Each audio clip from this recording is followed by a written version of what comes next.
What's up, everybody? Welcome to the Vanguard. We're coming at you for our monthly Q&A, so we're super excited. Welcome to the show if you're new. Welcome, comrades. Make sure to hit that subscribe button, that like button, before we get started. But yeah, before I shout out the patrons, Zach, did you want to say anything? Yeah, what's up, everybody? Shout out to the patrons, obviously, for making this possible. We're going to get to everybody's Patreon questions that you submitted in. And if you have another question, feel free to throw it in the chat. We'll get to it. Finally, though, the fucking fan in our apartment just turned off because it was humming so loud in my ear until just now. Yeah, that can be pretty annoying. But yeah, I did want to shout out our patrons. And of course, this is our patron Q&A. So while anyone can ask a question, feel free to ask a question in the chat. It may or may not get answered. We'll definitely answer super chats, though, so keep that in mind. But yeah, if you want paid priority on all of these monthly Q&As every single month, we do offer that to our patron members of any level. So something that's super cool is that we do these Q&As, and if you have a burning question for us and want to ask it on a monthly basis, anything you want, we give that to our patrons, so they automatically will get their questions asked. So that's probably the bulk of the questions we'll be answering today. So yeah, but again, feel free to ask us anything in the chat as well too. There's a good chance it'll get answered. But yeah, to start off, wanted to give a huge shout out to our comrade and Vanguardian level patrons. We like to shout them out at the beginning and end of every live stream and at the end of all of our videos in the credits. So obviously these fine comrades make the show possible. Keep it going. We genuinely appreciate the support. And again, the link for that is in the description. It's patreon.com/the Vanguard channel, but it's the first link in the description. So again, if you want to make sure you get priority on all these Q&As going forward, you can ask your question at any point in the month and it'll get answered at the end of the month. So, you don't have to be here right at the exact perfect timing and all that stuff. But yeah, just a huge, big, super huge shout out to all of our patrons and supporters. It really does keep the show going. Really, really appreciate the support, guys. But yeah, again, welcome to the show. We're your hosts, Jay and Silent Bob, but no, I'm just kidding. I'm Gavin and that's Zach. And we're the Vanguard, and this is our monthly Q&A. So I guess we can get started. Let me pull up the questions real quick. Yeah, but I'm super excited for this. It should be a pretty chill conversation. I guess I should address the fact that I'm not currently sitting in our studio, but it's because the internet was fucking up so badly that it would have just been impossible for us to do a good quality stream without me fucking coming down here. So anyway, the background looks a little bit different.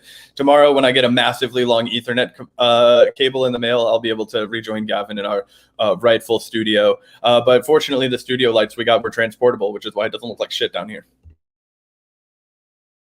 Yeah, Zach's Ethernet cord is on the way. We're having some internet issues, and he's sitting a little bit closer to the router right now. But yeah, as you can tell, our studio is coming together. We got the lights going, we got the internet, all that stuff. So, yeah, super excited for everything. But yeah, let's get started on this Q&A. We can start off with our first patron question. And again, I just want to let everyone know that if you ask a question in the chat via super chat, it will also definitely get answered. So just so you know. But yeah, let's start with this question here. Let's go. Thank you so much to Veronica for the question. And she asks, how can we unite all the podcasters' videos in one page where anyone can find their content without the YouTube masters blocking and demonetizing channels? For example, podcasters that support Medicare for all, $15 an hour minimum wage, loan forgiveness, and others. Can this be done simply by created simply like a web page like Democracy Now! Has and just placing their news there? Or what platform can be used to unite us and have more force? Could you start this conversation among other YouTube podcasters that share our values? And that's a super interesting question, Veronica. Definitely something that's really important as more and more corporate consolidation goes on in the internet world. If you think about it, like 10, 15 years ago, there were all these independent platforms, but now they're mostly conglomerated. YouTube is part of Google, and we see that all across, the economy, especially with the corporate sector gobbling up things. Companies like Disney do it, companies all around do this. And it's no different on the internet. So yeah, that's absolutely something that needs to happen, ways to circumvent that. I don't really know if I have any great solutions. Do you have anything to say to that, Zach? Well, Gavin and I have actually had the good fortune of being in talks with some people who have some ideas. We've talked to people who are looking at starting a streaming service that would exclusively kind of air, progressive left-wing kind of talking heads, I guess, like me and Gavin, as well as, more on-the-ground kind of reporters like Status Q. I believe they've reached out to as well, perhaps been in contact with us, according to the Business Insider article that I read about this people. And, that I know there's a lot of effort to try and balance that out because there's so so many conservative radio conglomerates, right? Where a lot of organizations where they're only pushing, conservative radio sort of guys. That's broken into the whole Roku streaming, smart TV kind of world. And I know that there are a lot of people out there that are trying to create a balance like that. Party Crashers just being one.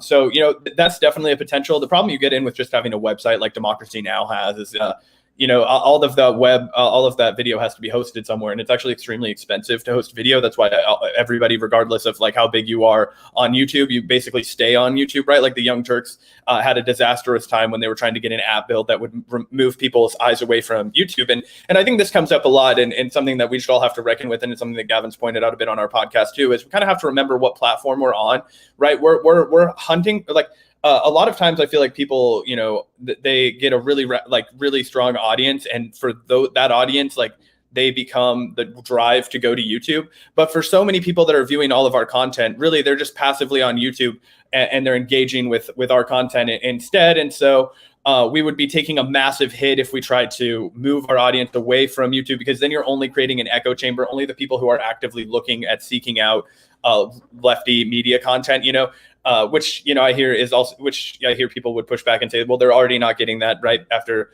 now the suggested videos are all CNN, MSNBC. I do hear that argument, and I think that it's definitely a problem that needs to be addressed, and we should push back on YouTube for that repression and that censorship. However, I still think it's important that we're all here on YouTube, fighting it out and making sure that our videos are seen everywhere. So if Gavin and I were to ever branch out and do some sort of coalition, we'd likely still keep our content on YouTube, on Rockfin, on, whatever these platforms are. That way, new people can still get exposed to these ideas. That's sort of my yeah, absolutely. I totally agree. And unfortunately, or fortunately, depending on who you are, I guess, algorithms are pretty much the name of the game in the modern, world of media and information online.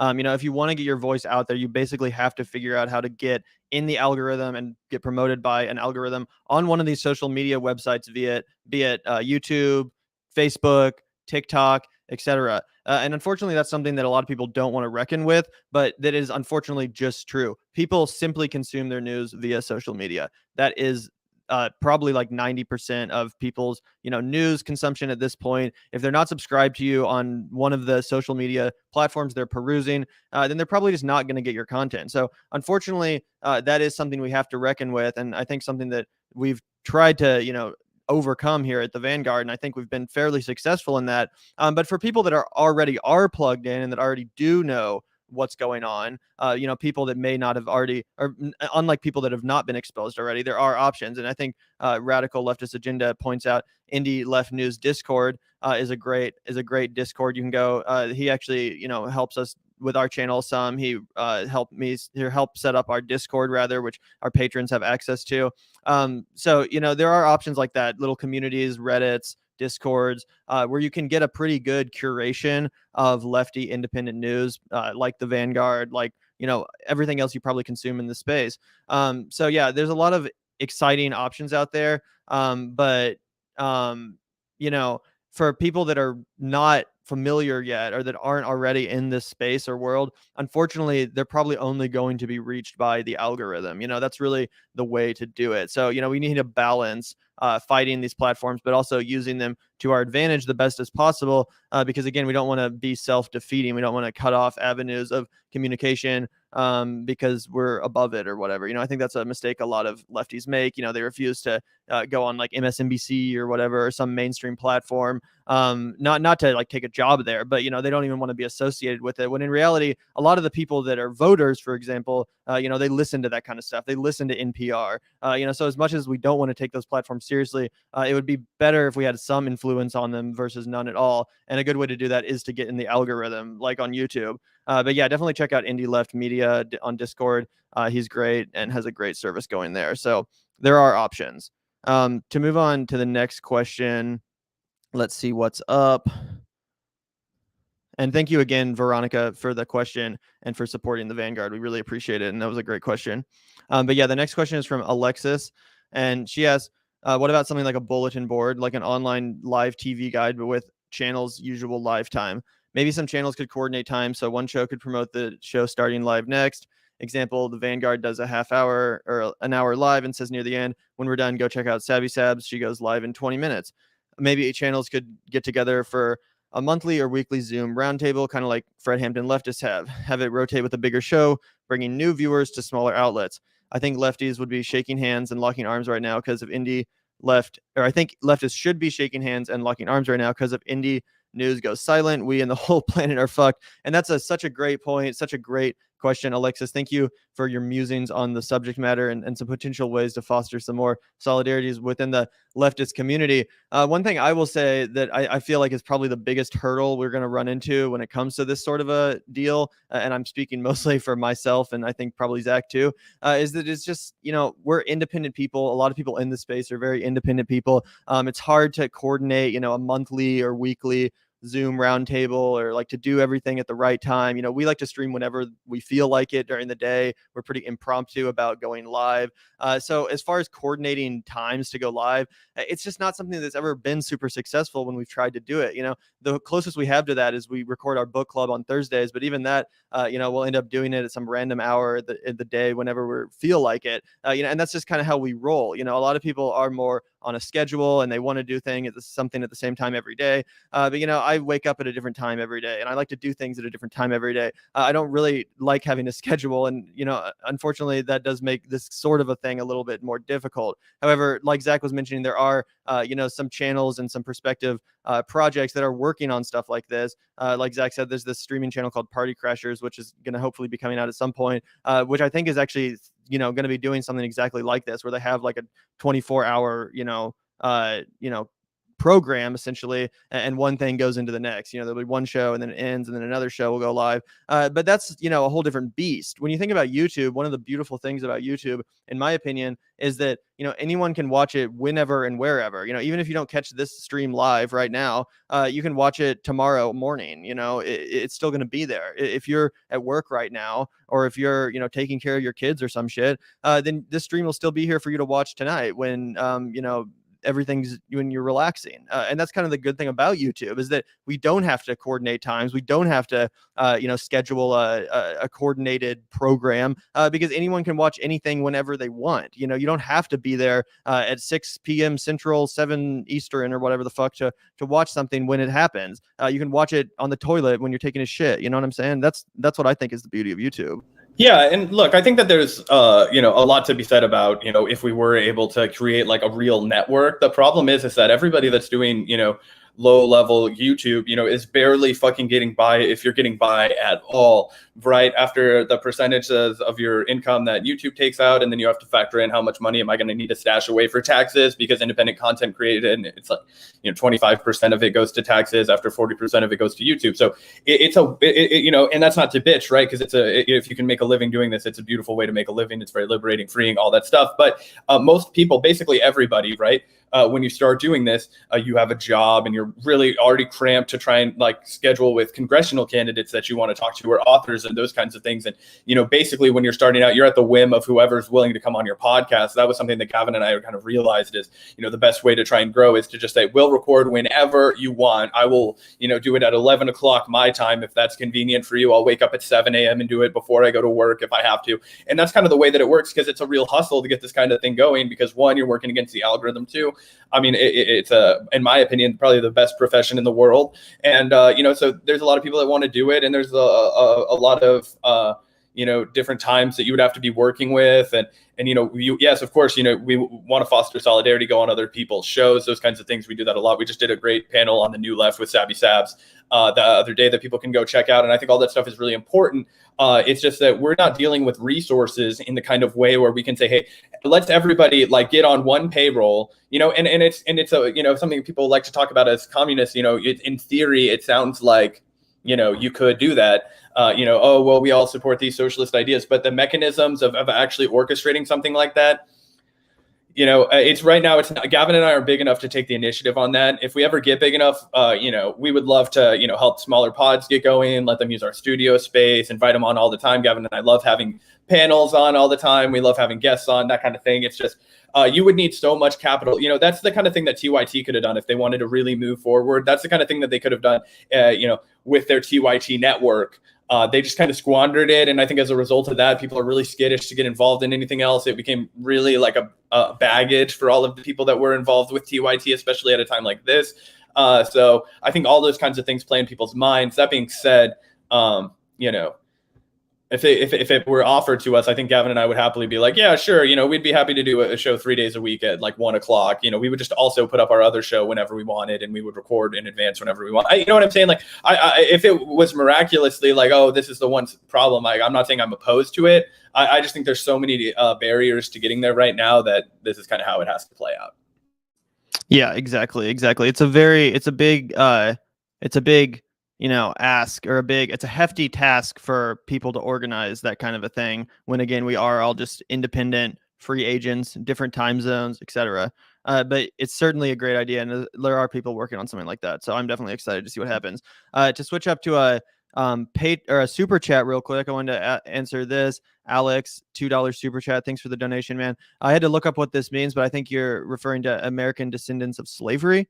That would definitely make the most sense in the context of the reparations question. So I'm going to go with that. But yeah, I absolutely support reparation for American descendants of slavery. And I would also support reparations for current people that have been victimized by the U.S. government and its military abroad and domestically. I don't think it has to stop at American descendants of slavery, although, of course, that would be, forefront in anyone's mind, in addition to American, Native American people who were obviously all of which were affected by the genocidal, American government. So absolutely 100% support reparations. I think Marianne Williamson has actually done a really beautiful job explaining the necessity of reparations in recent years, as far as put people in the political mainstream in the Democratic Party or whatever that have brought attention to the issue. I think she really spoke eloquently about it. But obviously there's been so many, great essays and works describing the necessity of this policy. But yeah, what's your thoughts on reparations, Zach?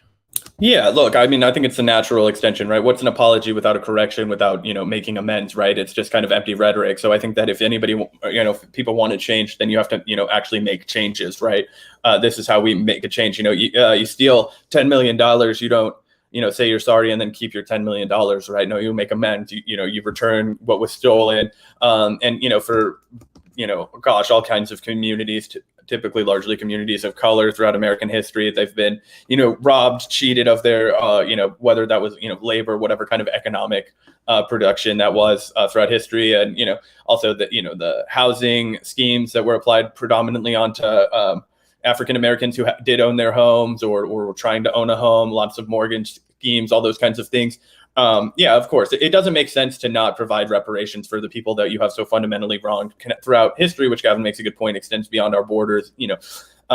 We've talked to, some Native American activists who, don't feel like reparations could ever be sufficient. So they kind of reject it on principle. How could you ever calculate the loss and put a value on it? So I understand those people feel very strongly about that, and I would never want to step on their toes. However, I just feel like it's owed, some sort of monetary, extension is owed because of the suffering that continues to be perpetuated because of this history that we have, right?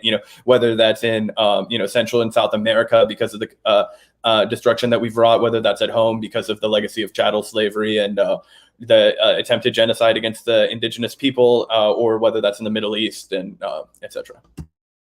Yeah, absolutely. And one other thing I wanted to add on reparations is I think it's important to note that all victims of the drug war should absolutely get reparations, especially as we see the legalization of cannabis being rolled out and a lot of people being enriched based off of that. Lots of people's lives have been straight up ruined because of the illegality of drugs, obviously not just cannabis. And all of those people should definitely be awarded reparations for whatever economic, physical, mental harm they were abused, because of the illegality of these drugs, which is unjust and racist. So yeah, I think that's just important to say. And if anyone wanted to say like, oh, that's so like, how is that possible? like look at the fucking defense budget. It's like hundreds of billions of dollars. I don't want to hear it. It's definitely possible. So it's just about priorities. Take it from the coffers of the warden, damn it. Yeah, exactly. But yeah, back to the patron questions, and don't worry, guys, we'll get to your questions in the chat at some point, hopefully. But yeah, we want to make sure that patron questions are given priority and answered. So yeah, let's go to the next one. Mark says, so I want you to question industrial civilization itself. We are so fucked already. There's no hope from any Green New Deal. There are only bright green lies. Are you willing to deal with this? Are you willing to look the other way? I have enjoyed my life. My mom has enjoyed a good life. I am more than happy to be collateral damage at this point. Do you have gallows humor?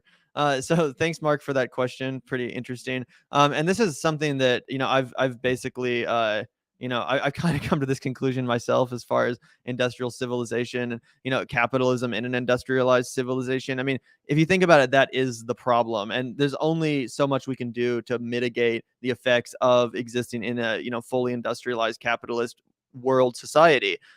So honestly, while I'm an advocate for the Green New Deal, while I'm an advocate for green energy, et cetera, I do think it is fair to say, as grim as it is, that we would have to go back to a pre-industrial time in order to, in any way, meaningfully, truly defeat the effects of climate change. And again, I know that sounds crazy, but I just simply think it's true. As long as worldwide industrial capitalism is upheld, I really don't think there's going to be anything other than hopefully mitigating the effects. Again, you would have to, you can look into anarcho-primitivism, which I think is a school of thought that is pretty correct in this regard, as far as, it would take a total return to, pre-industrial society in order to save the planet and to prevent, the mass extinction, which is currently going on at the hands of human industry. Again, this isn't anyone's fault, any consumer's fault. We're all basically, have no choice but to participate in this.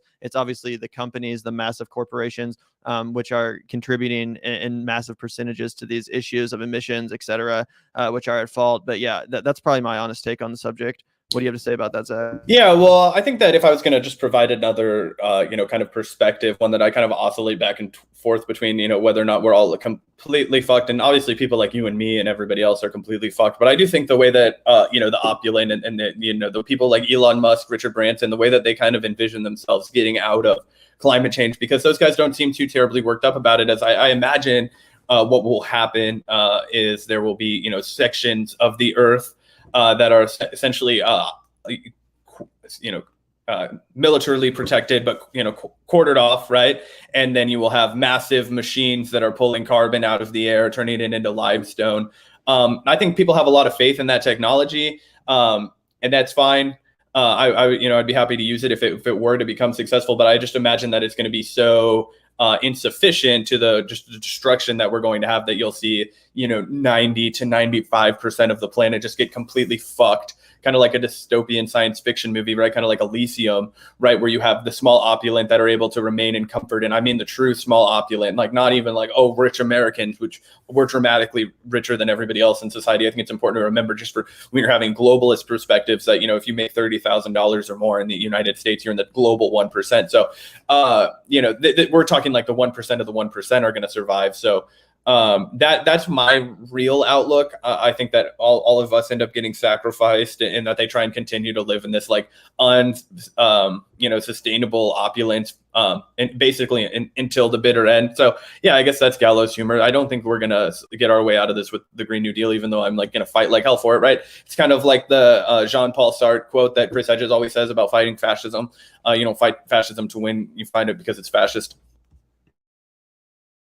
Yeah, exactly. 100%. And I think that's an important point too. It's not like I'm saying we should just give up. No, I think mitigation is still actually incredibly important. It's why I actually do think it's super important that Joe Biden reversed Donald Trump's decision to go into Alaska, one of the last pristine natural, what's it called? Fucking not a forest, but, massive oil reserves. Yeah, just ecological system. One of the last pristine ecological systems left intact was going to be totally opened up by the Trump administration to drilling and industry, which I found to be, disgraceful. And one thing I will give Biden credit for is that he almost immediately reversed that decision and saved that pristine environment. So again, Sorry, my cat was like trying to eat a fucking thumbtack, so I had to prevent that. Yeah, but I do think mitigation is important. I mean, it's not like we should just let industry take over and destroy the world as fast as it can. No, we should certainly slow that down. But yeah, I do think unfortunately we would have to return to a pre-industrialized society to really, truly, reverse this. And that's just, I think, the harsh truth. But again, I'm all in favor of any mitigation tactics. But thanks again, Mark, for the question. Let's get back to some of these. Question number 4. Oh, wait.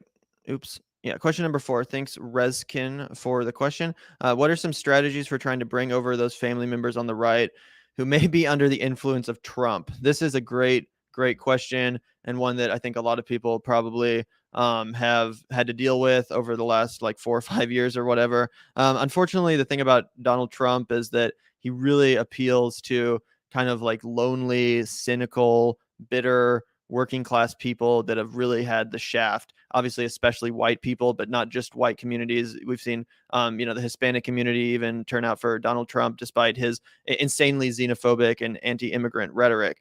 So that is the thing about Trump that's hard to counter, is that the Trump phenomena is more than just a political campaign or a set of political policies. It's a community at this point. It's literally like a subcult in society, which exists, that has all of these like insular icons, gestures, sayings, all this niche stuff that your average normie doesn't even understand. But it's like a whole different language to these people, all the QAnon shit. And not that everyone that likes Trump is that deep into it. But what has really happened here is this creation of a subcult in society, or a sub group in society, which it truly is this little insular community. And the problem with that is, like any cult, once you're in it, it's pretty hard to get out, because like any religion or cult, like I said, that does become your family in a sense. It becomes your community, your way of life, and it's hard to just give that up, because it kind of feels like you're giving up a big piece of something that you've devoted so much time to. And for so many people, the whole thing does transcend Donald Trump's presidency.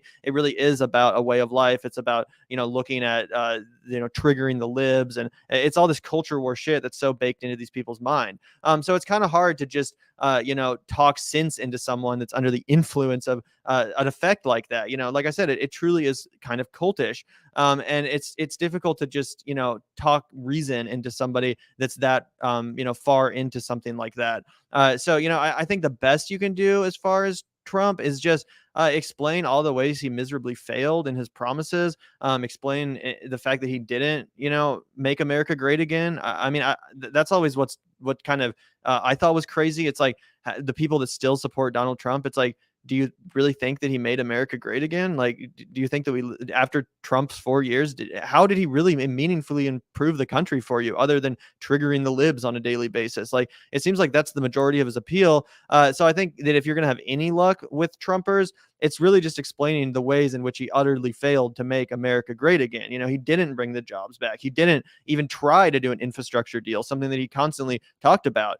He didn't end the wars, despite constantly pretending like he was going to.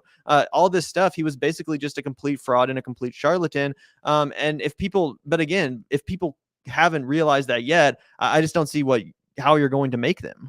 Yeah, I actually disagree with you a little bit. I feel like not every person that, is under the influence of Trump or under the influence of the Republican Party is like so, down the rabbit hole that they can't be reached. And I think that the best way to, because 74 million people voted for Donald Trump. I think 10, 20, 25 million may be too far gone. But I think for everybody else on the margin, I think the best strategy for approaching them is to come at it and, challenge the two-party system entirely, right? Because then it doesn't.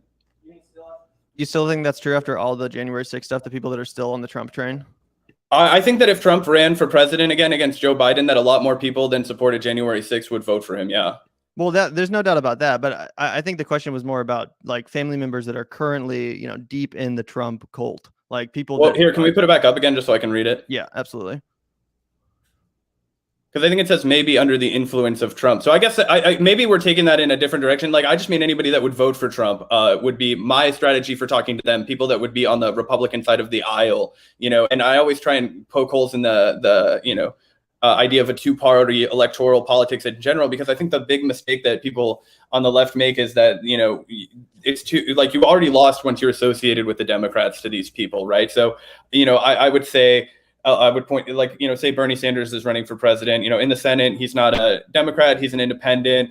I think that your critique of two-party politics and your critique of the Democratic Party is one that I'm very sympathetic to. However, I share some of the critiques that we both have of the Democratic Party about the Republican Party. Here's why. I think that, a lot of people who end up voting for Donald Trump just kind of look past a lot of his bullshit and are like, oh, I'm just a Republican. Oh, I'm just a conservative. I actually totally disagree with that. Most Trump people hate the Republican Party. Most Trump people's whole identity is based around his vitriol. Well, what are you calling Trump people, though? 74 million people having their entire identity about Trump. I disagree with that.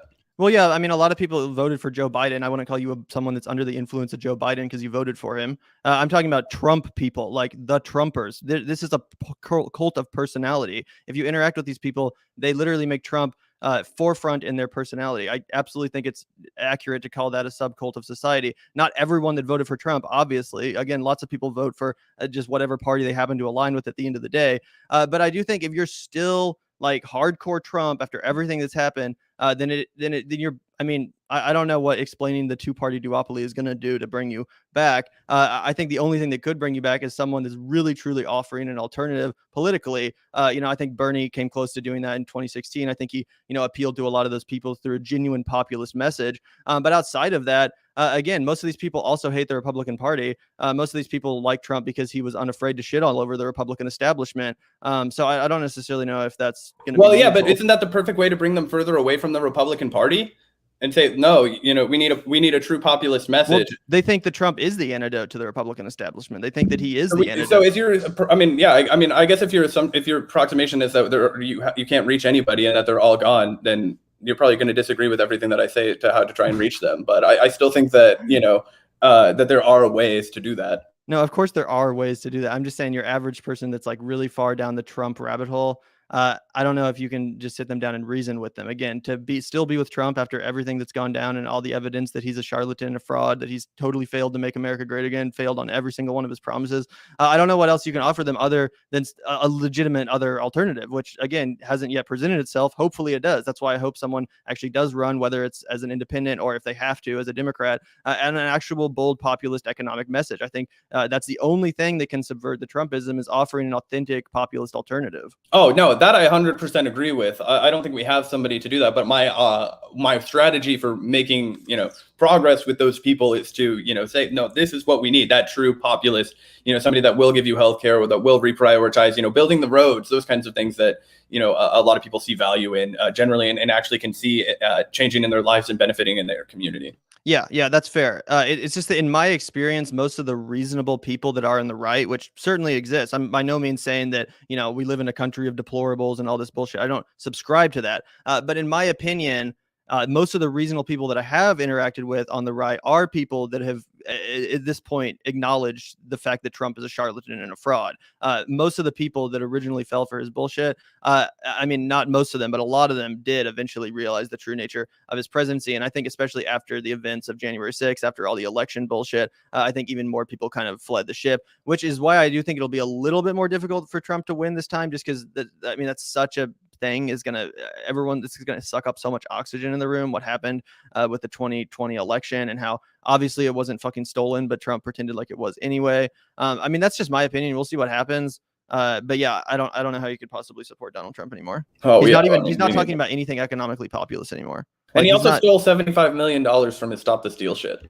Yeah, I know, right? It's absolute insanity. Like, it's genuinely crazy. And I genuinely feel bad for the people that are still suckered into it. Because, obviously I'm not saying they're bad people. They probably just aren't getting the correct information, or unfortunately they've just been tricked, as con men do. I'm not shaming anybody. I just think that at some point you have to acknowledge when, it's like trying to talk sense into a fucking, into any religious person. It's like, at some point you just believe what you believe, and you can't convince people not to believe something that's totally irrational, because that's just what they believe. That is how Trump is for a lot of people. They're going to think everything about him that you say is negative is fake news, that everything about anything else as communism. That's literally what we're dealing with in some extent, and it happens on the Democratic Party side too. I certainly think that blue MAGA is a real thing. These people that don't want to acknowledge a single flaw in Joe Biden, these people that are going to pull the lever for the Democrats no matter what candidate they retch up. That certainly does exist on the Democratic side too, just the blind allegiance. But that's just a phenomenon in people in general. So I don't know. I'm probably not the best person to ask this question to in the first place. I'm not really good at being reasonable when talking to other people about my political disagreements all the time. But thanks for the super chat, Disco Phil. Really appreciate the $5 donation. Says the arseholes in the House have adjourned for recess without extending the eviction ban. Yeah, this is so fucking criminal.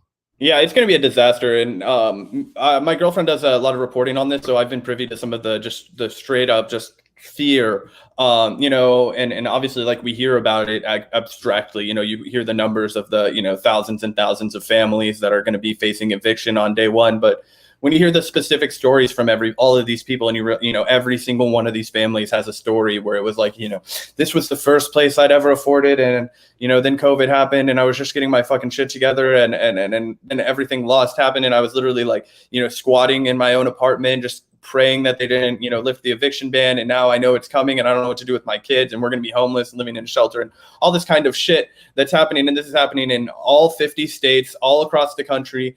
There's no extension of federal unemployment benefits, nothing. It's tragic. This is going to lead to like a real new depression. And I am very afraid and very, sad and angry and pissed off for all kinds of reasons. Gavin and I aren't experts in this shit, so we don't talk about it maybe as much, but we definitely are fucking mad. And there are a lot of housing groups and a lot of protest groups that are arising outside of this, a lot of tenant groups. In Kansas City, there's KC Tenants. It's a great organization. You should look for housing groups nearby where you are so that you can stand in solidarity with people, protest evictions, protest slumlords, and all that kind of stuff, because we're going to have to do a lot of mutual aid, because the government's not going to help anybody, and you just can't stand by and watch it, even if it's not a systemic change. We all want systemic change, but I think we all have a responsibility as leftists to participate in harm reduction. So that's just one good way to do it.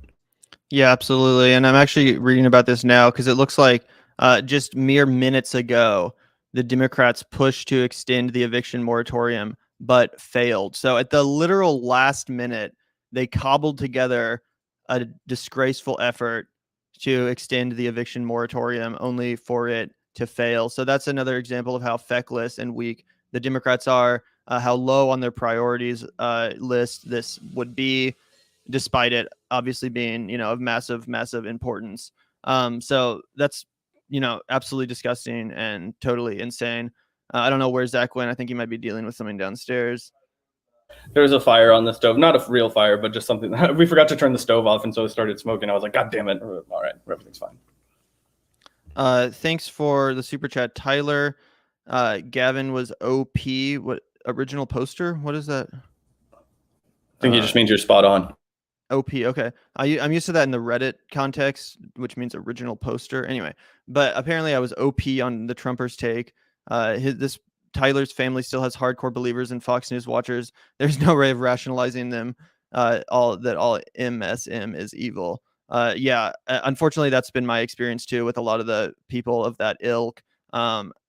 God, it's so hard to change people's political opinions. It really, it's just almost a fool's errand. I mean, you can maybe chip away at it over time. Like, if you move in with a new fucking person or something and they have totally different opinions than you, and like over the years, you can like gradually chip away at them and try to reason with them.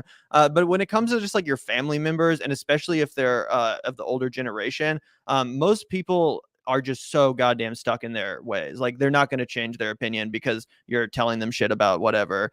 Most people, like, that's just been my experience, and we do our best to try to change people's opinions. I mean, that's one of the things that I hope the show is somewhat effective at, is if people, tune in and they're not necessarily in tune with our ideology, then maybe some of us will rub off on them. So, hopefully we do influence people. But just in my experience, when it comes to family members, and especially like, grandparents and stuff like that, because like I do have grandparents that are Trump supporters, like it's just, you're just not going to get anywhere by sitting down and being like, all right, time for me to explain to you why like your deeply held political ideology is completely full of shit. Like, I don't know how to approach that. Do you have any experience like trying to change family members' minds, Zach? Oh, I mean, fuck, I've got experience with it, trying the attempt, the pursuit. Yeah, so I come from a conservative family, shocker, right? Fucking from Kansas. But my mom works for Senator Jerry Moran, so he's, obviously a hardcore Republican guy. We don't agree on fucking anything. I think he supported, anyway, something, he's not the great guy. So obviously you can understand my political, heated debates with my mom and stuff on that. And at this point, she just tells me that she doesn't want to talk to me about politics at all anymore. And so as her son and being her mom, my mom, my dad and I talk shit all the time to each other. And, he's a lifelong Republican. And basically through all of my fucking, every video clip that I've ever sent him, every argument that I've ever had with him over the phone, I've basically moved him from the guy that would, I don't, I think he's a bastard, but I would vote for Trump, to no, I think I'm a libertarian. So that's the fucking needle that I've moved after fucking, and it felt like a Sisyphusian task. But now he's like, no, yeah. I really liked what Spike Cohen had to say. I think Joe Jorgen. I was like, all right, that's fucking less. I don't know if that's less crazy, but he's like, I just, and one of the things that, Thomas Frank made this point in his book, Listen Liberal, and it's something that really like has stood out to me, American politics is that, a lot of he makes the point about the Jodes, the family from the Grapes of Wrath, that, they just don't trust fucking anything, and that those were the people that initially went to Trump. And I think a lot of those people now don't trust Trump, and that's what's leading them to the Libertarian Party. Right. So I think that, if you're right, Gavin, like how can you not believe that this guy's a fraud? They're like, a lot of people were like, wow, if this guy can't even come in and shake things up, like, I guess there's, no hope for any kind of government or regulation. And, you can move them over to the Libertarian Party, which, as we've said before, is a great place to cast your net from the left to pull people even further. So that would be my only kind of like broad success. And it's certainly not a fucking success. Like my dad probably still votes Republican down the ticket when there's nobody Libertarian. So you know what I mean? Yeah, absolutely. And I do just want to clarify that this phenomenon absolutely does exist on the Democratic side too. Like, I have a family member who I'm very close to who's, vote blue no matter who, MSNBC every single night. And I have had innumerable conversations trying to explain to him the ineffectiveness, inadequacies of the Democratic Party, why someone like Bernie Sanders would have been necessary to elect over Joe Biden. And, after hours and hours of conversation, I've never really truly been successful. And again, I think I'm decent rhetorically when it comes to that stuff. It's not like I was just sitting there like a dumbass, not giving the correct answers. Like, I think I made a pretty good case for, the leftist economic populism, socialism of Sanders, and, even further to the left than that. But it sometimes, especially like I said, with the older generations, you're just not going to have any luck. And to be fair, I'm pretty fucking hard headed too. Try to sit me down and explain why I'm wrong and see how far you're going to get. You know what I mean? Like, that's just kind of human nature to some extent. So when it comes to people that are really like, dedicated to one school of thought, it's going to take some time and chipping away to really change their mind. And often it ends up being a fool's errand. Definitely one thing you can do is turn people on to independent left media, though. I think that's probably the best thing to do. I think they do a great job on breaking points. Like, I think Crystal Ball would be like, if your mom is someone that's a super neoliberal type and loves Joe Biden and Kamala Harris, maybe sending them like a breaking point segment every once in a while. It looks professional. It looks really well produced and reasonable. It's not like some crazy degenerates like me and Zach on the internet. Stuff like that. You can slowly start to, open them up to different perspectives they may not already be familiar with. A show like that can really go a long way, and just, helping to suggest some different viewpoints to people that may not have had those viewpoints. So, I think there's definitely some stuff we could, figure out in that regard. But thanks, David, for the super chat. Really do appreciate the $5, even though you don't have a question. Genuinely appreciate the support. It does look like we got one more super chat from Tyler. Thanks again for the $4.99, Tyler. He wrote a Substack article with everything Trump did wrong, and parents could still not understand how he stabbed his supporters in the back, fraud. And yeah, that's the thing that blows my mind about Trump. It's like, I can understand if you're like obviously I never understood the appeal of Trump's xenophobia, racism, disgusting behavior, etc. But I do understand why people that were in the middle of the country, whose jobs had been shipped away as a result of Bill Clinton and NAFTA, I can definitely understand why people were like, fuck Hillary Clinton. I'm not voting for that. I'm going to vote for this guy who's saying he's going to bring my job back. I don't begrudge, the people that made that decision, even though, again, it was obvious to me that he was a charlatan. Not everyone is me, right? So, I understand that. But after all is said and done, after he didn't do anything and stabbed his, supporters in the back over and over again, like I remember, I think it was Glenn Greenwald that made this point on Twitter after Trump's last day on office. But actual Trump fans and people from across the political spectrum. But one thing that Trump fans were trying to get Trump to do was to pardon Julian Assange, which was actually something that was really good, that united across the political spectrum. Like obviously I support that too. And Trump didn't fucking do it because he was basically threatened by the intelligence agencies, and they said there would be a higher chance of him being persecuted or prosecuted. Sorry, not persecuted, but prosecuted if he, freed Julian Assange. So like a complete wimp. He didn't do it, out of his own personal selfish interest. However, he did, make it a lot easier for lobbyists to influence the government. So basically the opposite of what he ran on. Completely ignored his supporters, gave them a massive middle finger on the way out after doing nothing that he said he would. So yeah, I don't understand how anyone could still support that guy that at one point did. I think it's absolute insanity. Yeah, do you want to go to the next question? Yeah, thanks again for the super chat. Really do appreciate that. And yeah, on to the next patron question. Let's go. Question number 5. How realistic is it that the People's Party will be successful in becoming an influential third party? And how long will it take to do that? So if you're not familiar with Zach and I's, opinions on the People's Party, unfortunately, it has been an evolution that has not been positive. At first, we were both really excited by the People's Party. I was definitely really inspired by the convention. And it seemed like one thing that they understood that the Green Party didn't understand, and I'm a 2-time Green Party voter, was that, sometimes you really do need to bring out the big guns in order to make a splash. And I was impressed by how at their convention, they had people like Jesse Ventura, who previously had won a governorship as a third party candidate. They had really influential and big name speakers like Nina Turner and Marianne Williamson, etc. These people that gave galvanizing speeches in favor of the third party cause. And I was super impressed by that. Again, I was really hoping that they would be more successful. Unfortunately, I haven't been entirely impressed by how they've handled themselves since the convention. We're still waiting on a lot of answers on a lot of things. They accused petitioners of being infiltrators with no evidence, and I thought that they conducted themselves pretty unprofessionally in that instance. They refused to take any tough questions from shows like ours. So I don't know about the People's Party, man. I obviously support their goal. I hope they succeed in becoming an influential third party, and if they do, I'm not going to shit on them for it. I really hope that happens, and we need an influential third party. Again, I just haven't been entirely impressed by what I've seen so far. But as far as third parties go in general, I definitely do support the cause of a third party. I think it's definitely important to challenge the two-party duopoly from outside.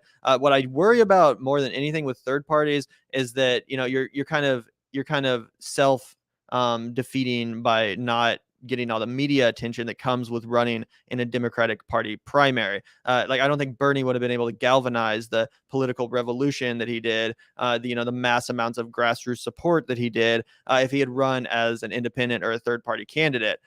So there really are pros and cons. That being said, I do think it's fair to say that it's not really realistic that a Bernie Sanders-like character could even get through a Democratic Party. I think it's very entirely, reasonable to say that if you're actually a socialist, if you're actually a populist leftist, then you're simply going to put up too many hurdles and sabotage your campaign, as they did with Bernie Sanders 2 times.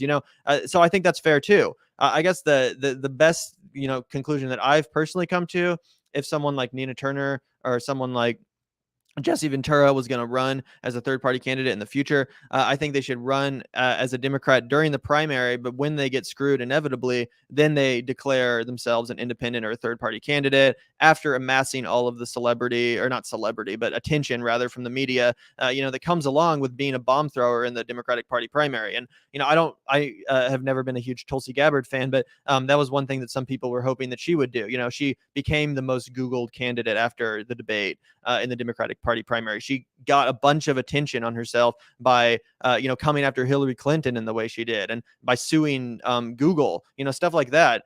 So that really garnered her a lot of media attention. And then some people were, hoping, and obviously the Democrats were fear mongering that she was going to then break off and run as a third party or an independent candidate. Again, I don't love Tulsi, but if someone else could actually do that, that'd be cool. Like someone like that would actually really genuinely be socialist, someone that I'm more on board with. I think that would be a good strategy. But what do you have to say about that, Zach? Yeah, well, I think it's also important to mention that, the way that the tax entity for the People's Party is registered, it's a 501c4. They don't have to tell everybody who donated what money. So for a party that was founded on the basis that, Bernie Sanders wasn't being, transparent enough, that he was being, not clean enough with his finances, I think that's a really big red flag. I also am still waiting on that, big vote that they were talking about having everybody, all their members participate in for their platform over a year ago. They've been planning, so it must be a really big event that's coming if it's taken over a year to put together, though I haven't heard anything about it. They also, without any consultation of any of the people that were their members, though they love to tout that they have the most members, they don't ever consult them for jack shit. So they decided to change it from a horizontal leadership structure to a vertical leadership structure without any explanation to the public as for why, without getting anybody any explanation as to how that decision was made. Basically, it's the same operational organization that it was when it was the movement to draft Bernie. There's been no meaningful progressions. A lot of people are excited that Paula Jean Swearengin is involved now because she was such a base candidate. She was a base candidate. Gavin and I both, big fans. However, that doesn't assuage the questions that I have about the People's Party and the fact that Nick Brana won't come on any show where he's going to be challenged. That's not a good sign either. So yeah, and that's all I have. Yeah, I totally agree. And if you guys remember from the People's Convention, there was a speaker, Jerry Perez, who was a national movement coordinator for the People's Party. He put in hours and hours of his work and probably gave one of the most inspiring and intense speeches in the People's Convention. After that speech, he had me convinced that, this would be a successful operation. He was one of the first people to leave the organization a couple months after that. And we interviewed him on the show, and it was just so obvious how disillusioned he was by what he saw actually working for the People's Party. Again, this is someone that for free, for no money or compensation whatsoever, donated so much of his time to the People's Party organizing. And after witnessing the disrespect towards the disaffected members, he stepped down himself and was just entirely disillusioned by everything that he'd seen. And again, that was someone who was, so inspiring, so convincing that he was going to make this a reality. So again, I hope they succeed. I hope any third party succeeds. We're not trying to shit on or disempower any organization that's trying to challenge the two parties. It's just our honest opinion from what we have seen and what we've heard, that they're not interested in accountability. They're not interested in transparency, and they're not entirely serious either when it comes to electoral politics. They're trying to get Congress people elected. They're talking about running a presidential candidate, but there's no attempt to get people elected at local levels, seemingly no city council candidates, no state legislature candidates. This is where a third party can really, really, truly be effective. Like, look at what Shama Sawantas accomplished on the Seattle City Council. So it just Ron Placone was actually just tweeting about this the other day. He was talking about how 99% of the people that hit him up to come on his show are national candidates, and he's like, LA literally outlawed homelessness. Like, why are there no lefties that are like, I need to get on the the city council and fix this immediately, right? So I think that there's a lot to that. And like I said, another thing I think is important to add is in the same way that there are plenty of activists for the Green Party and the DSA that are doing just tremendous work and really amazing people. Of course, that's the case for the People Party volunteers, the ones that are still doing it. Of course, they want the best thing. We've talked to some of them. We talked to a few People's Party members at the March for Medicare for All in Kansas City. We share those same goals. And in the same way that I'll talk to anybody that shares my goals, like I don't have anything against the People's Party volunteers, just like I don't have any difference against anybody that's trying to make a difference and do something good. I just have criticisms of the leadership, same way they have criticisms of leadership for all kinds of things. So no shot at anybody that's still working with the People's Party at all. I just think that those are the tough questions that you guys need to be asking. If you're going to work within the People's Party, ask why that's happening. Ask where's the money coming from? Where is it going? Why are we filing our taxes this way? Those are the tough kinds of questions. I would love to see what the answers you guys get, though. But yeah, do we have the next question? Yeah, it looks like we have a couple super chats too. Disco Phil says people won't take the time to get informed, and if they did, there's too much fucking conflict. There's too fucking much conflicting info out there, and it's impossible to get the truth. I think that's totally accurate. Thanks for the super chat, man. Really genuinely appreciate it. Joshua Riaz 499, thank you so much. He says, I think talking politics with your family isn't a good idea. It's ripping our family apart for what? A pat on the back from Twitter. I totally understand that. I really do understand where you're coming from there. And despite how much like vitriol and like intent and how intense we get about politics on the show, I actually totally sympathize with and defend people that just don't really give a shit or want to talk about it. Like, I know that might sound privileged, but like people do have really hard lives. They're really like stressed out and focused on their own shit. And sometimes like it can be really depressing and really like a downer and a bummer to really get in the, dirt and get in the muck of politics. So, sometimes it really just is a better idea to not bring it up around your family. If you guys are having a good time, there's no reason to make the evening go sour by, taking a pot shot at your dad or your grandfather's political beliefs. Like that's not going to help anyone. That's only going to divide everyone further and, make everyone pissed off at each other. It's better to talk about, where you agree and try to find some common ground. And I know that some people are like, that's a privileged position. You need to be constantly berating everyone for having like political opinions that are not yours. But I simply don't agree with that. And I've found in my personal life that that's counterproductive as fuck. Yeah, like, I mean, there's a difference between not saying something if, like, your uncle goes on a racist tirade right, and, yeah. I'll be like, hey, sure, man, go fuck yourself. Like, I'm not going to tolerate that shit. Obviously, there are some lines in the sand, but it's also, like, every time I go over to my grandma's house, I don't sit her down and be like, Grandma, you need to stop watching Hannity every night because it's fucking killing you. And it's killing grandpa. Like, you know what I mean? Like, I don't do that. That's not the way that you treat your family. You just kind of don't talk about, oh, they want to know. And it's the same, kind of courtesy that I try and offer, like not talking about my fucking podcast 24/7 outside of my personal life. Like, it's like, I just stay away from it all because anytime, my family totally good intentionally, brings up my podcast, I end up saying a bunch of shit that just the words coming out of my mouth and they want to, be informed. And I realize, the left is still in a bubble. So I guess if anything, spending time around your family who does disagree with you is really good for kind of informing you of how we need to reach people, whether they're in the zone of like, I just don't want to talk about politics because I don't care about it. And I have so many homies that just don't care about politics. And, they'll be like, oh, that's bad. Or like, Zach, who do I vote for in this election? But like, they're not like spending all day online reading about this shit. And I'm not going to try and make them. And I think that that's most of the people that we as leftists and as populist leftists, we have to reach, and we have to make sure that those people support our ideas so that when the moment to go outside goes, oh yeah, those people are like, yeah, I want healthcare. I'll walk out with you guys too. And not like, oh, I have to spend all of my life being, aware of all the mechanisms of Congress just so that I can be part of the group that goes outside and says we need healthcare. Yeah, exactly. Thanks for the $2, horny unicorn. Absolutely not. Go fuck yourself.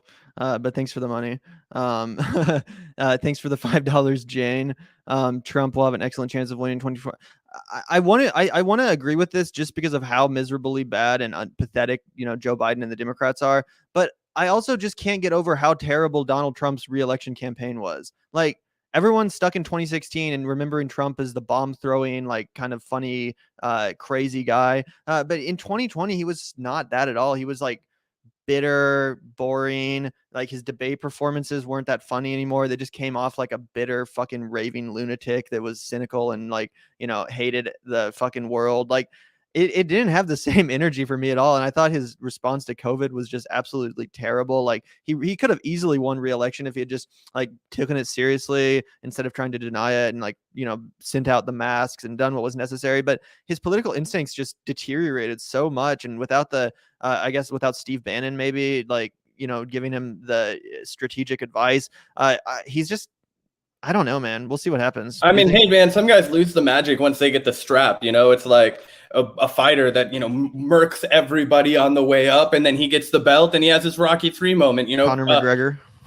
Yeah, well, yeah, Conor McGregor. I was about to say, Clubber Lang Rocky III comes along, right? And somebody is hungry. And not that Joe Biden was, this hungry up and comer, quite the contrary, but just everything that made Donald Trump effective in his first race made him ineffective, it felt like, in his second race. He didn't have the fire. When he did, it just felt like yammering. He was lost in like the kind of like the exact thing I was just talking about from the right wing. When he was on the debate stage, he was talking to like 5 to 10% of the US electorate at most, with all these like weird obscure references and like the deep down hoax stuff that like Fox News, like it basically, Russiagate for the Fox News audience. And even as somebody who, follows left politics, that shit was going over my head. I'm like, what the fuck is he talking about? Why isn't he hammering Joe Biden for the things that, he hammered Hillary Clinton for? Was Joe Biden was responsible for all that shit too. It just didn't make any sense. And obviously his disastrous handling of COVID-19, pretending it wasn't happening.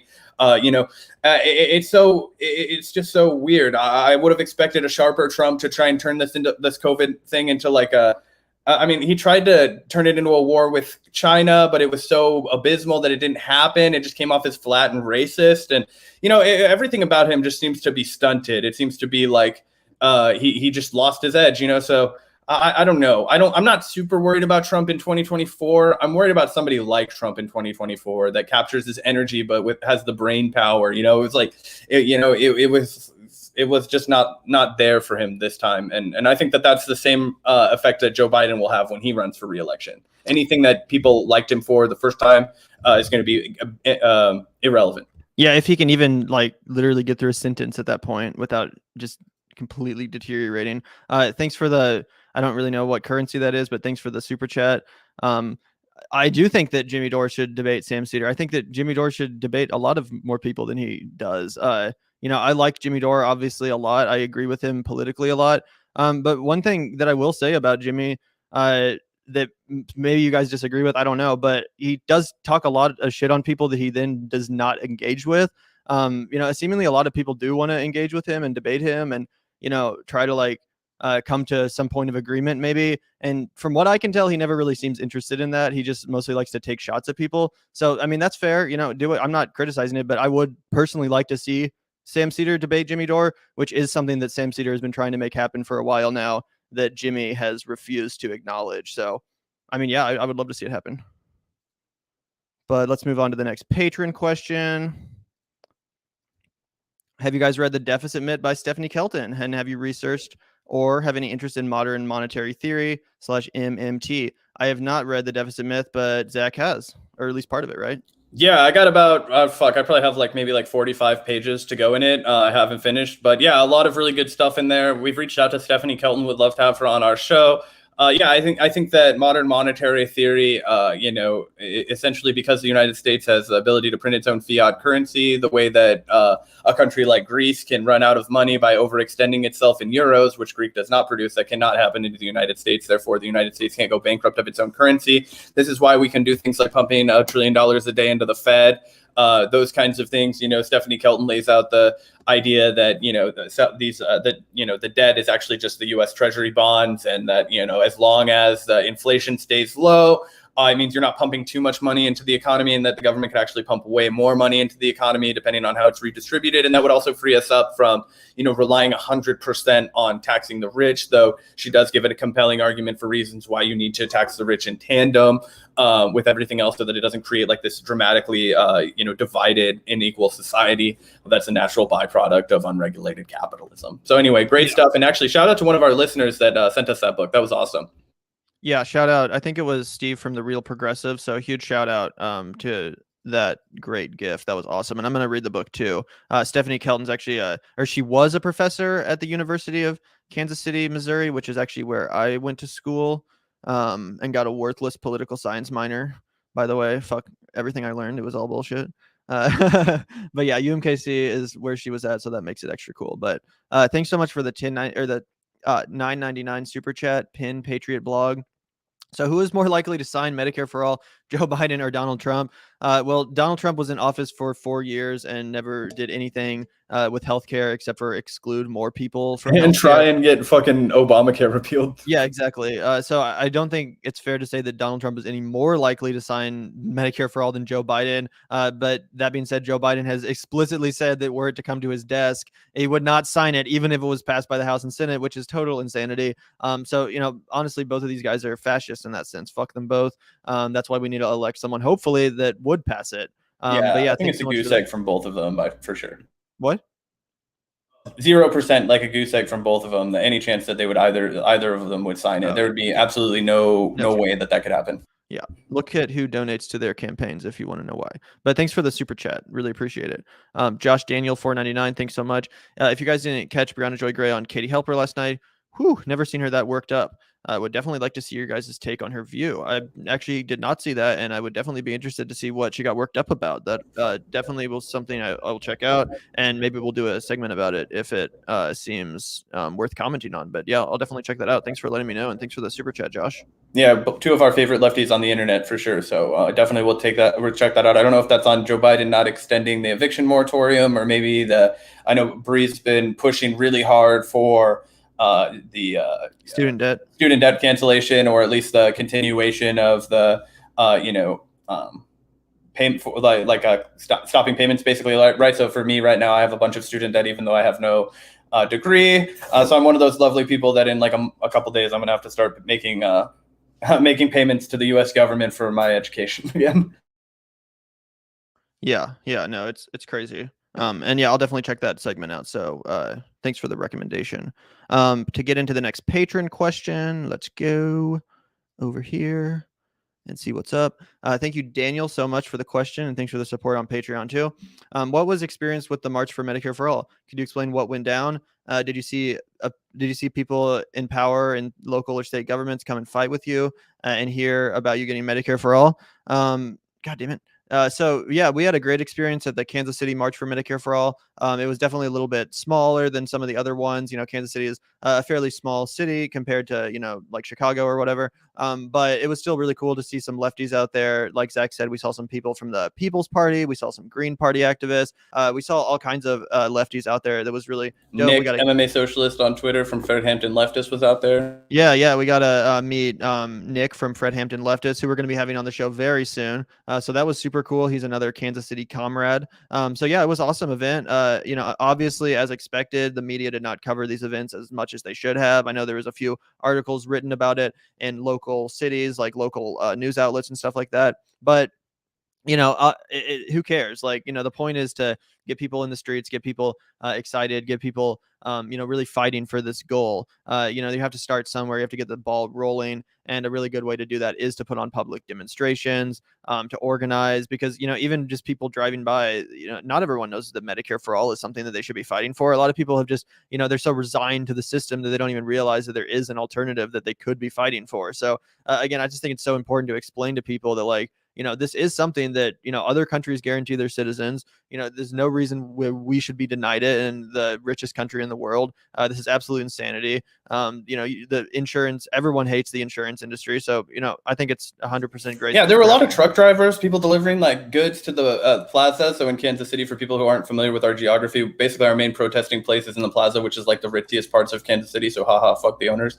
Yeah, there were plenty of working class people that were driving by, honking, people with like, fresh produce trucks that were like kind of tinkering around. I mean, it was hot outside. People would roll down the window and wave. So a lot of good response from people, and a lot of demographics that typically the mainstream media wants to think are like the most like rabidly opposed to Medicare for All. People like the working classes, minorities, the white working class, etc. No, those were so many of the people that were cheerleading, honking in solidarity, that kind of stuff. And yeah, there was great work by both the People's Party and the Kansas City Green Party. So shout out to those people for helping make the march happen. Yeah, absolutely. I thought it was a great time, really inspiring, solidarity fostering event. But yeah, thanks so much for the question, Daniel. Question 8. Do you want to read this one, Zach?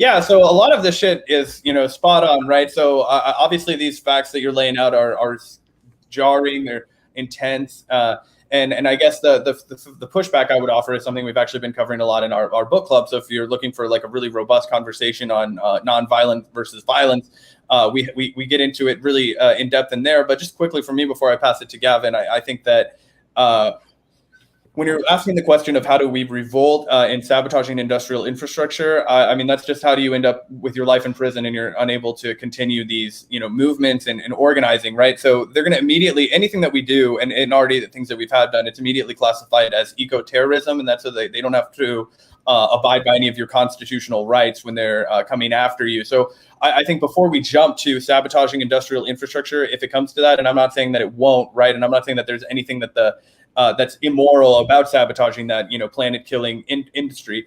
What I will say is that I think we have a lot of urgency and yes, a short rope of time, but we need to lay the groundwork first. And this is something that I think we'll talk about a lot more when it comes to the general strike. It's so hard to ask a regular person who, like Evan said, is so fucking spread thin, so basically just focusing all they can on providing for their family members in whatever way they can. They're already breaking their backs. They're already exhausted, to now being like, I want you to go risk your life in prison to stand with us because otherwise you're going to die. It's a really hard sales pitch, right? And it's the same thing with getting people to do a general strike, right? If you don't have the infrastructure laid like the Black Panthers laid, so I'm not saying it's impossible, right? You just community centers, free lunch programs, free breakfast programs, health clinics, those kinds of things where you have to create a community infrastructure that is separate from the establishment, the government, whatever, so that you can provide people with resources, provide people with care, protection, right? Because if your only option for people is, hey, we can die, or you can sacrifice yourself, you're going to have to wait until the bitter end, because as Chris Hedges observes in his book, Wages of Rebellion, which we talked about, violence can be liberating, and it could be one last sanctimonious assertion of our humanity, as we are not going to lay on our backs and be killed. But after that, the game is up. It's over. If we're still hoping for effective resistance and societal change, then we must act nonviolently for the sole reason of maintaining our credibility to our other community members that we have to convince in a democratic fashion. Yeah. Sorry about that, guys. I thought I was muted, but I was not. But yeah, no, I think that was really well said, Zach. And also something I think that is important. That actually, Ron Placone tweeted the other day that I retweeted, and he said, it's not everything to eat locally and only support local business and your local farmer and stuff like that. But it is way more significant than it's given credit for. Like, it's not going to solve all of our problems. But if you want a way to personally resist that system, these horrific systems, I think that's a good way to start. When it comes to just like supporting only local businesses around you as much as possible, just giving as little of your personal money to these giant corporations which are destroying our earth. Like, if you can buy like your meat from a local farmer versus like an industrial factory farm source, like that kind of thing, I think it goes a further than people want to admit when it comes to combating corporate capitalism. And if nothing else, it just is a personal way again to rebel against the system, stuff like that. There's a lot of different options, but yeah, I think you did a pretty good job answering that question, Zach. Thanks for the $5. Please do a deep dive into Jacques Fresco's resource-based economy. Haven't seen any lefties talk about post-capitalist economics that isn't socialism. Yeah, that's a very interesting suggestion. I'll definitely check out Jacques Fresco. I'm not really familiar with the resource-based economy, but do you know anything about that, Zach? I think that's a book, right? Resource-based economy. So I haven't read it, and I'm not familiar with Jacques Fresco's work, though I have been prioritizing getting into some deep reads recently. So I'll be sure to keep that on my agenda to kind of peruse in the future. So yeah, thanks so much for that recommendation. I'm always looking for more climate shit to stress about. Yeah, exactly. And then I think we had one more super chat. Chris Chan did what? I have no idea what you're talking about. Unfortunately, we don't know who Chris Chan is, so I'm not sure what he did. But thank you so much for the super chat, Rare Stern. Yeah, really, really genuinely appreciate that for sure. Let's go to the next patron question.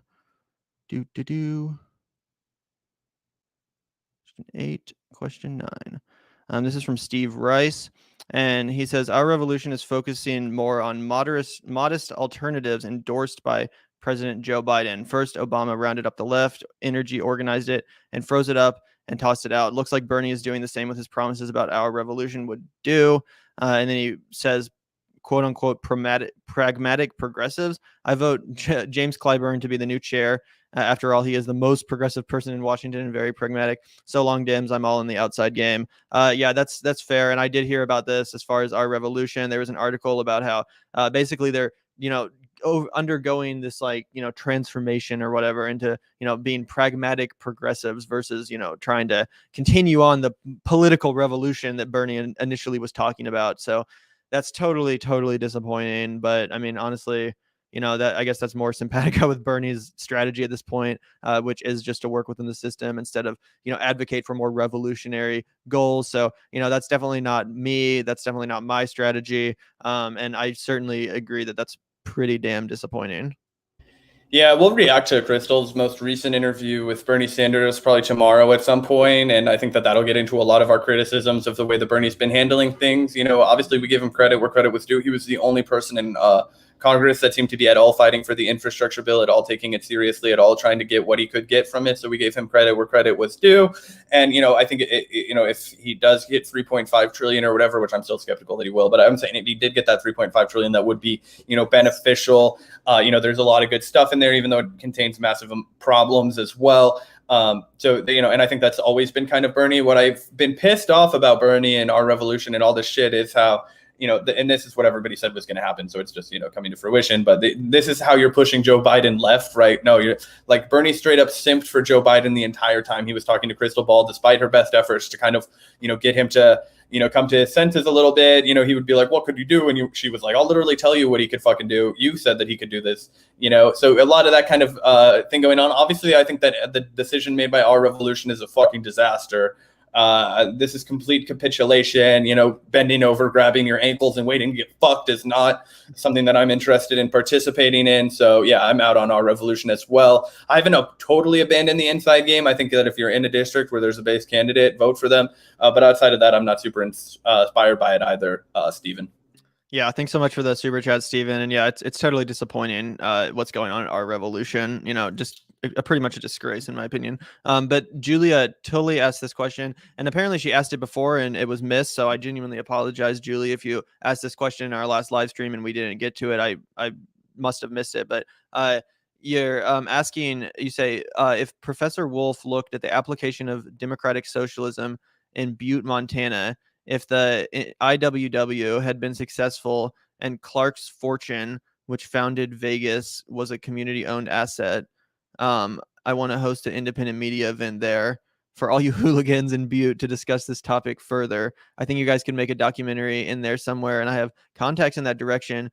You guys make the 70s kid feel old AF, but hopeful. Bring the van to Montana anytime. Love you kids and what you're doing. So thank you so much, Julie, for the super chat. I'm so glad you're enjoying the show. And, we would love to go to Montana in the van. I've never been to Montana, but it looks like a beautiful state. I would absolutely love to explore in the van. So thank you so much for the invitation. If we're in the area in the near future, we'll definitely hit you up and see what's up and see if we can get something figured out in that regard. As far as hosting an independent media event there, that'd be super fucking cool. So just thank you so much for the super chat. Thank you for the support. And we're so glad that you're enjoying the show and what we're doing.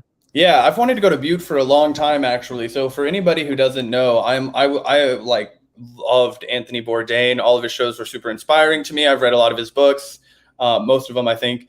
And one of the best episodes that I think he ever did for No Reservations was when he went to Butte, Montana, and he was just at this small bar talking to them about labor politics and talking to them about unions and all this kind of stuff. And it really dispelled this whole myth that, middle America or the, Northern America or whatever the fuck Montana considers itself. You're north of us, so middle America. But impossibility to sell this to workers that work the land, plow the dirt, whatever. No, those people don't want to get fucked. They understand camaraderie. They understand teamwork. They understand compassion, empathy, richness, value, all these things in life, just like we do. And the history of the sacrifices that, their grandfathers, great-grandfathers, great-great-grandfathers made as miners, as workers, it hasn't been lost in Butte. A lot of people still talk about that shit with a lot of pride. It's really inspiring. because that's been lost in so much of America, where people, take pride in standing up to the fucking owners, to standing up to the big business, because, and it's a similar with coal miners, right? There's still so much pride in being able to keep the country, powered, that a lot of these, but a lot of these people, get exploited so relentlessly. And so anyway, No. super excited if we ever get to go to Butte. That would be amazing. Yeah, thank you so much for the super chat and the question, and also the invitation. It's really genuinely appreciated. I did want to answer the super chat from Josh Daniel 499. This is a good question. Do you guys deal with imposter syndrome at all when you're interviewing people like Glenn Greenwald or Noam Chomsky, because you guys kill it? Well, first of all, thank you so much for saying that we kill it. We definitely try our best with our interviews, and it sometimes definitely is a little bit stressful when we're talking to someone like Noam Chomsky or someone like Glenn Greenwald, who you've admired for so fucking long. And honestly, sometimes, in fact, it's so surreal that even during the interview itself, it doesn't even feel real. Like, it feels like I'm watching and interacting with a recording or a video of the person at hand, because it's just too crazy to even wrap your head around the fact that you're actually having a conversation with someone that you've like listened to and admired for all these years. So I don't necessarily know if I personally have struggled with imposter syndrome. It's more just that it's so crazy that, it's hard to even believe it's happening. But luckily I haven't really dealt with anything like that. For the most part, I try to keep it pretty low key. I think most people that come on our show understand that we're not, intellectuals or whatever. Look at us. People call us fucking Jay and Silent Bob. I don't think their expectations are usually too high. So it's not like we have to meet some crazy expectation. So I think that takes a lot of pressure off of it. The fact that we are just, so outwardly presenting as nonchalant hosts, it doesn't create this expectation of professionalism or intellectualism. It's more of just a freewheeling conversation, which is what I really like to do. So, what do you have to say about that, Zach, though? Yeah, the Noam Chomsky one, for whatever reason, was really like way more, I was like, holy shit, like I'm talking to Noam Chomsky, not so much as in the sense that like, I didn't feel like I was qualified. Thank God for all of the fuckers that mainstream media that'll be like, oh, a fucking bag of potatoes could do a better job than you. So, that's why I never felt too bad. But also Gavin makes a really strong point where, Gavin and I always try and make an effort to remind you guys that we're just two fuckers with microphones. Like, I don't have a college degree. I'm not a fucking expert in anything. I just, try and think for myself and try and ask people good questions. And I try and like think about what the fuck does the layman leftist want to know? That's why we'll ask Noam Chomsky questions, or, Glenn Greenwald, open questions. Like, can you explain this shit to me? Like the fact that like neither of us are too proud to like pretend like we don't know what the fuck they're talking about when they're talking about it. And then just to talk about the Glenn interview, that's probably my favorite interview I've ever done in my entire life. I felt like we were firing on all cylinders. We'd just gotten into our new studio. So I that was one of probably the highlights of, if you call this a career, speaking to Glenn Greenwald. So me, I was just on cloud nine, man. I've read Glenn Greenwald's fucking books before I even had a podcast. Like I was shook fucking talking to the guy. And, people in the comment section, I'm sure, are going to light us up with the fact that we have like 10 political disagreements with Glenn. I don't give a shit. He's the world's premier journalist as far as I'm concerned. And it was just like, I can't even describe the words of the privilege that it was to get to just engage with him and, chat. So that's more the feeling that I've gotten as well. It's just an immense amount of like feeling privilege, pride, gratitude, to be able to pick these people's brains who are so, iconic and intelligent. I wanted to say about Glenn Greenwald too, that is so true, because it was also one of the highlights of this for me too. One of the best interviews we've ever done is that I felt like it was a real conversation. A lot of times when you're interviewing a really high profile person, they're very narcissistic in a sense, in that they think whatever they're saying is correct, and any pushback they get, they almost like kind of like sneer at it, or they get defensive when pushed back upon. But Glenn Greenwald is someone that actually really seemingly respected our opinions on stuff, and we were actually able to engage with him in a sense where we would say something and he would be like, oh yeah, I do see where you're coming from there. Now let me clarify my position. He never gets defensive. He never like shuts down and freaks out when he's challenged. He's always willing to have like an actual discussion about disagreements and stuff like that and that's like a huge reason why I respect the guy so much, because yeah, there are points where I virulently disagree with Glenn on, but he's always willing to discuss it. And I really genuinely respect that about him. Something you can't say for everyone else in this space. But obviously, he transcends this space. He's like a fucking legendary journalist. But yeah, as a Pulitzer. Here's a good question. $5. Thanks so much for the $5. GA Korobov. Are you guys Marxist-Leninists? If not, do you feel you are drifting towards Marxist-Leninism? I've said a couple of times on the show, I'm more of an anarcho-communist, if I was going to call myself that. I think it's a little bit, I don't know what the right word is.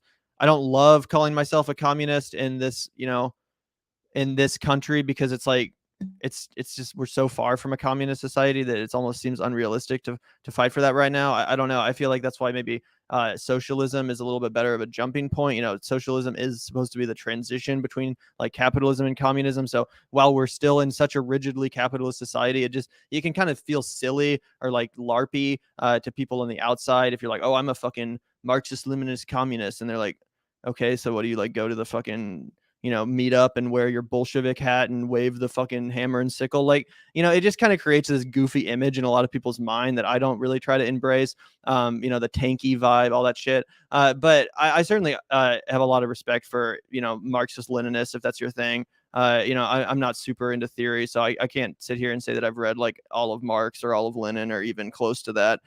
So I'd probably have to do more of that in order to really accurately identify myself. But I think I vibe more with anarcho-communism or like socialism, libertarianism, stuff like that, leftist libertarianism, more so than the authoritarian vibe. So what do you think, Zach?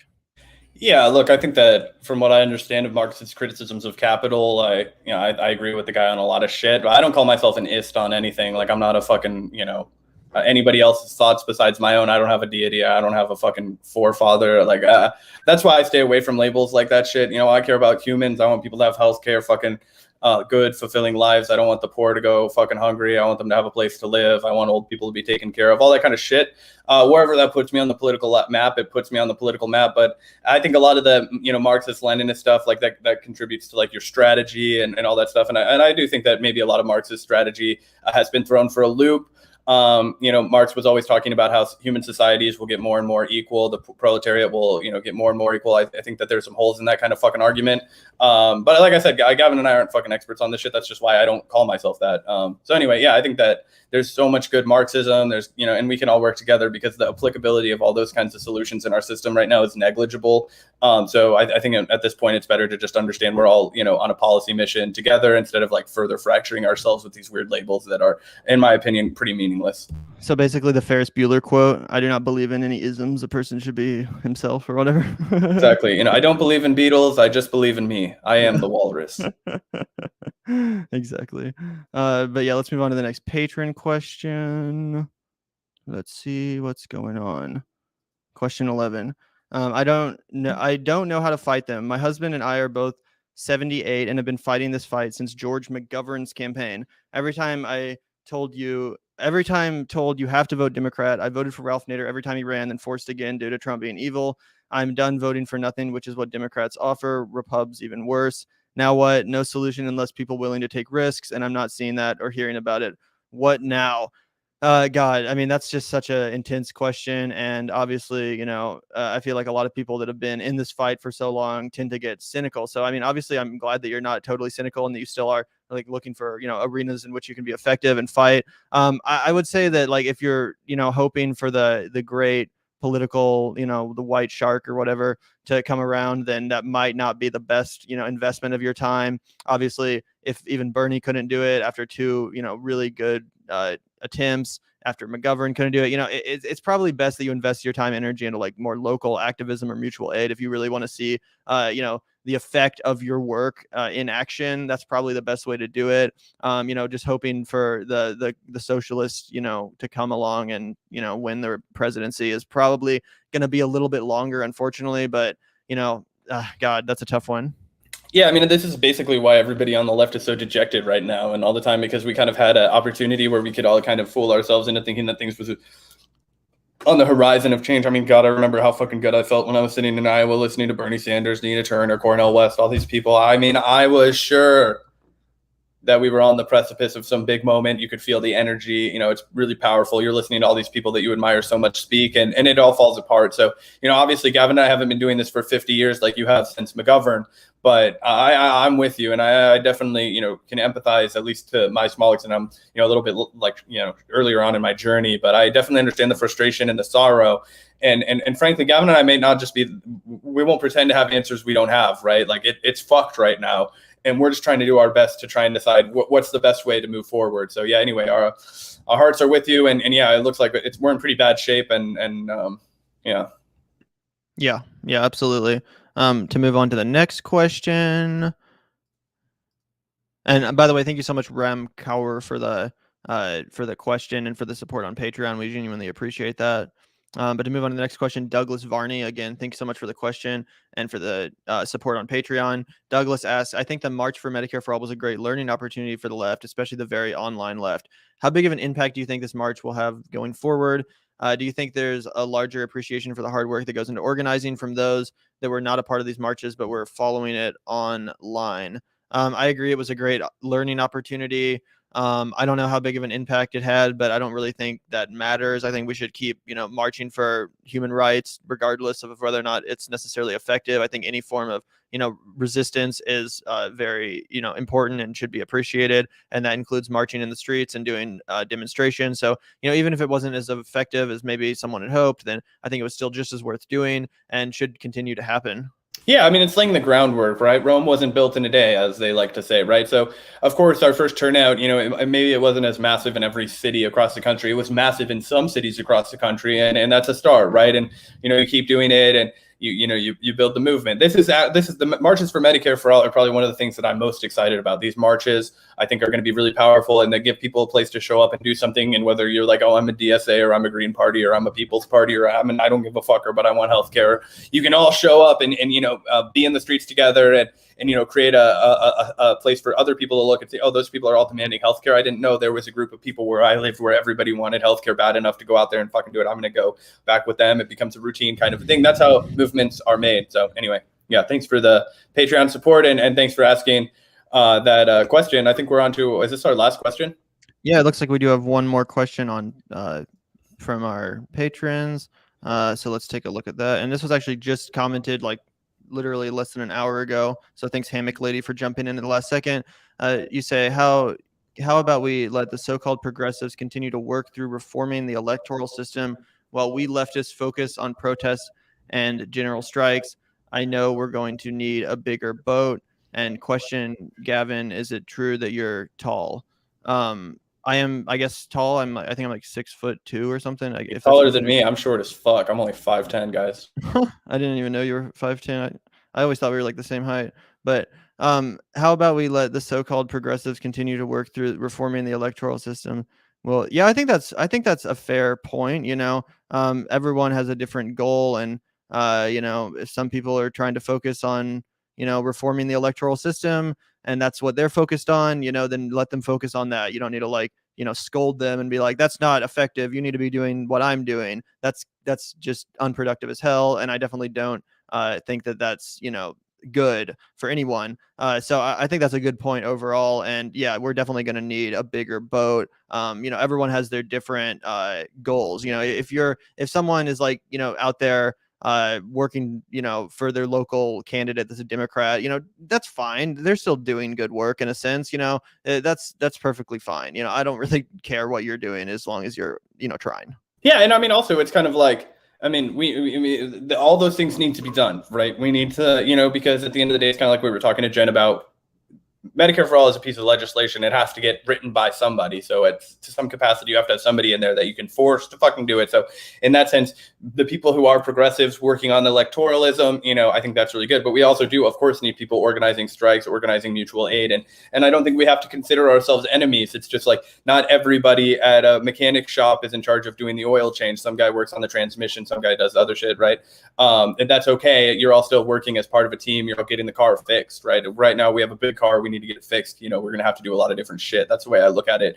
It's big tent politics. If you're a populist, whether you like it or not, you need numbers. And so we need people working on all fronts, and whatever you're excited by and enthusiastic and passionate about is where your efforts are best needed, because that's where you're going to create the most good and the most value. Yeah. And I did just realize we have one more question left. So sorry. I just don't want to miss out on this question. It's a very important one. But Denny asks, how do we unite the left for the general strike on October 14th?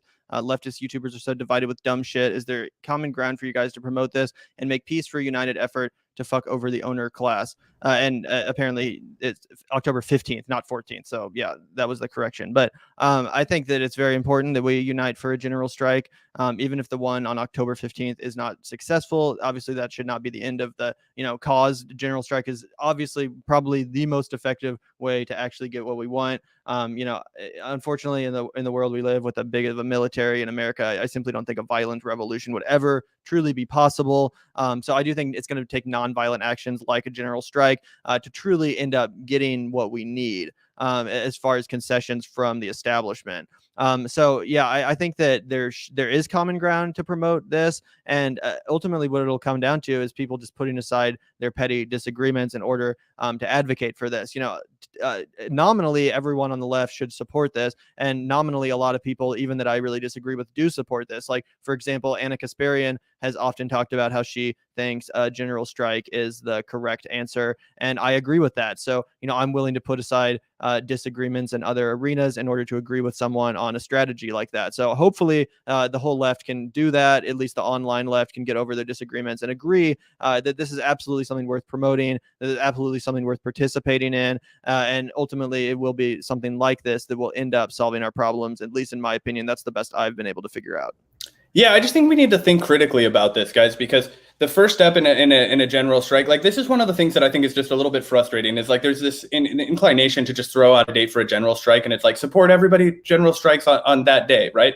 But the question remains, like, how do I participate in that if I'm a working class person that needs all of this shit, but like I am an hourly employee and I need to make the fucking money that I make every hour doing this? Like, what resources are there available to me to help me get through this? So I think that's a very necessary component of this. Where do I go on this day? Are the other employees at my company going to do this, or am I just signing myself up for getting fired because I'm going to be the only one general striking? My employer finds out, so it doesn't change anything at my workplace, but I like spiritually, participated in this strike. So I think we have to be very understanding with people who are reluctant to participate in this strike when they are so economically strapped, and it'll be on the onus on people will be to, show up and show that this is a proof of concept. Because I just don't think there's enough time to get, a nationwide infrastructure built where people can feel confident and secure enough to be, if they're genuinely working class and they're living paycheck to paycheck and they need every single one of their hours, those are the people that we need in our boat. And I think that we need to really start thinking critically about how we can get those people to participate in the strikes, because if we don't, it'll be a bunch of people who, have a little bit more economic flexibility, but they don't have the worker power because they're not the ones that are actually producing the goods.